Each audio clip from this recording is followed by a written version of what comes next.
Hi, my name is Sam, and welcome to English Everyday Podcast.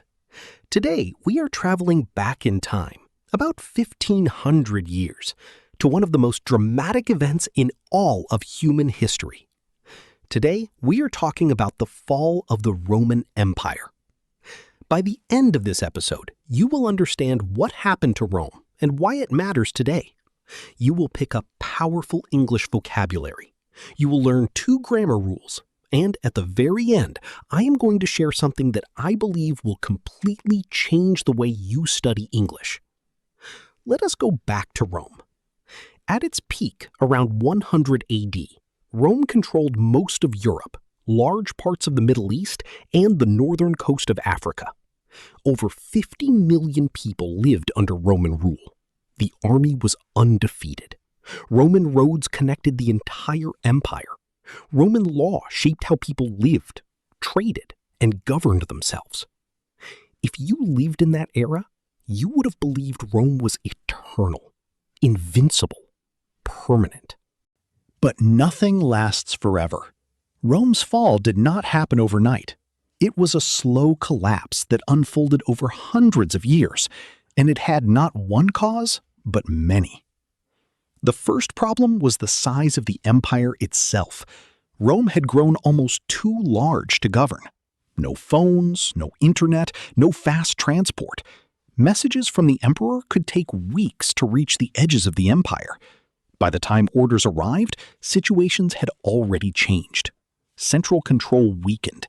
The empire became impossible to manage as one unified unit.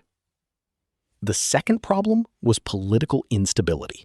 In just 200 years, Rome had over 50 different emperors. Most of them were assassinated. Generals would seize power, rule for a few months, and then be killed by the next ambitious general. There was no stability, no long-term planning, no vision. The third problem was money. Wars are expensive. Maintaining an army stretched across thousands of miles is extremely expensive. Rome began running out of money. To solve this, emperors reduced the silver content in Roman coins. More coins were printed. Prices rose. Inflation hit hard. Trade slowed down. The economy began collapsing from the inside. The fourth problem was the army. Rome began recruiting soldiers from Germanic tribes and foreign groups who had very little loyalty to Rome. They fought for money, not for love of country. When the money ran out, their loyalty ran out with it. The fifth problem was pressure from outside. Germanic tribes like the Visigoths, the Vandals, and the Ostrogoths were being pushed westward by a fierce people arriving from the east, the Huns. They moved on horseback, attacked without warning, and were almost impossible to stop. As the Huns pushed westward, they forced entire Germanic nations to flee into Roman territory.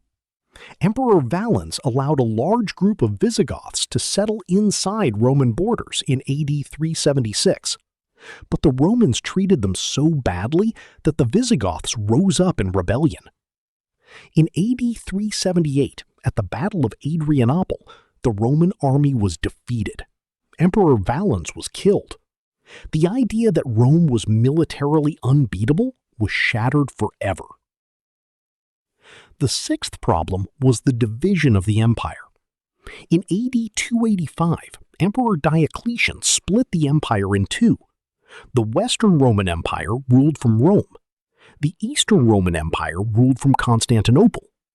The idea was to make it easier to govern. But over time, the two halves drifted apart.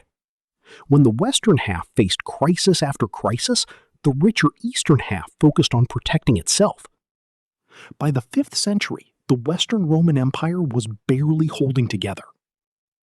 In AD 410, a Visigoth king named Alaric did something that had not happened in 800 years.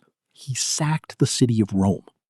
The psychological impact was enormous. People simply could not believe it. Rome staggered on for another 66 years, but each decade brought more losses. More territory fell.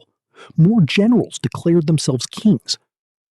Then, on the 4th of September, AD 476, a Germanic chieftain named Odoacer walked into the palace and forced the last Western Roman Empire, a young boy named Romulus Augustulus, to step down. No battle, no great final war, just a quiet removal of power. After 1,000 years, the Western Roman Empire was gone. But the Eastern Roman Empire continued for another 1,000 years. Roman law shaped European legal systems for centuries. The Catholic Church kept Latin alive as the language of education. Rome never truly disappeared. It transformed. And that is the most important lesson. Great things rarely end with a single dramatic crash.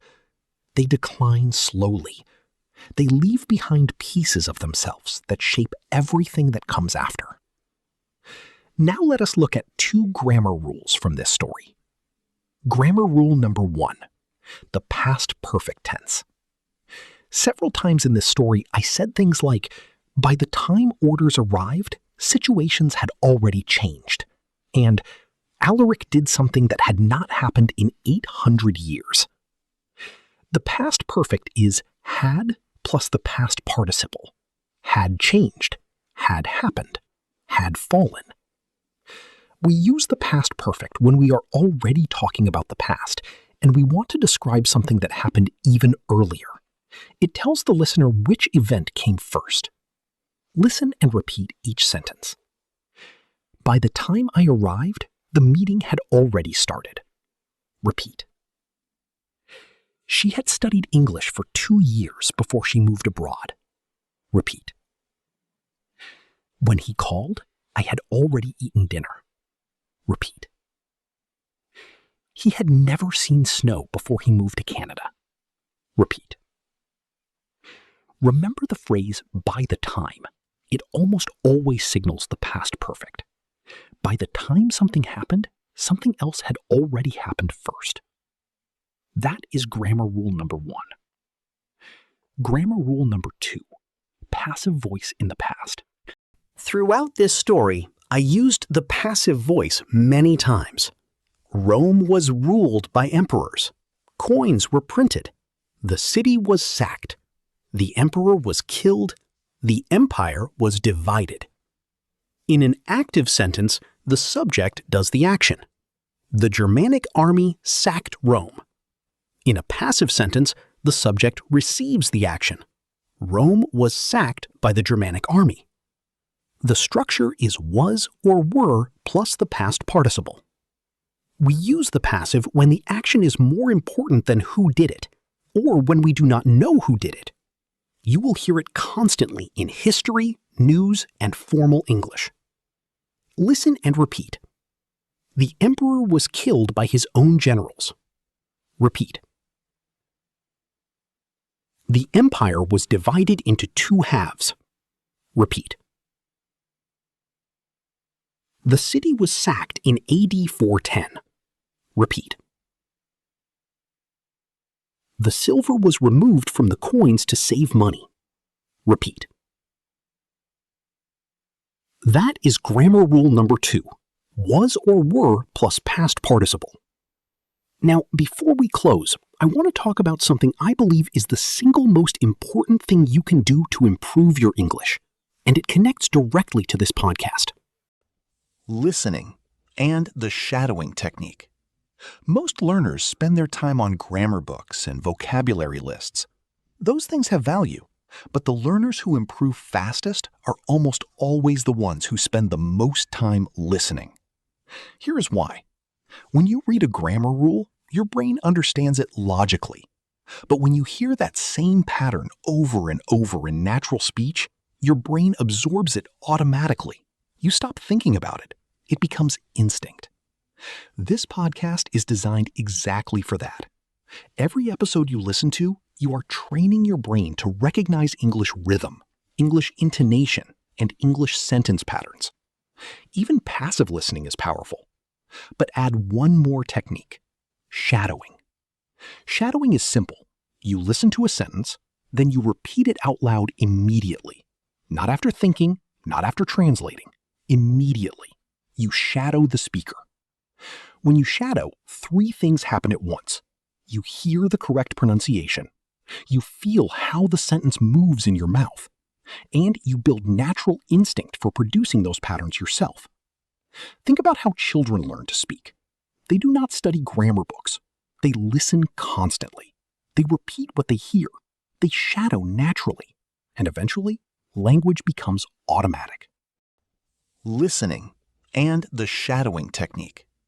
Most learners spend their time on grammar books and vocabulary lists. Those things have value, but the learners who improve fastest are almost always the ones who spend the most time listening. Here is why. When you read a grammar rule, your brain understands it logically. But when you hear that same pattern over and over in natural speech, your brain absorbs it automatically. You stop thinking about it. It becomes instinct. This podcast is designed exactly for that.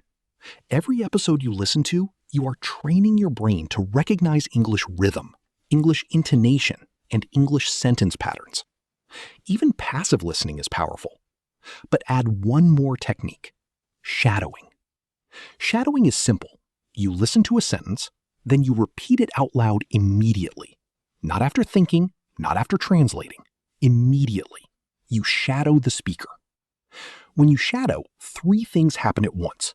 You hear the correct pronunciation, you feel how the sentence moves in your mouth, and you build natural instinct for producing those patterns yourself. Think about how children learn to speak. They do not study grammar books. They listen constantly. They repeat what they hear. They shadow naturally. And eventually, language becomes automatic. You are doing the same thing. Every sentence you repeated in this episode, every phrase you shadowed, you were building something that no grammar book can give you. So here is my advice. Listen to each episode at least twice. First time, just listen. Let the story flow.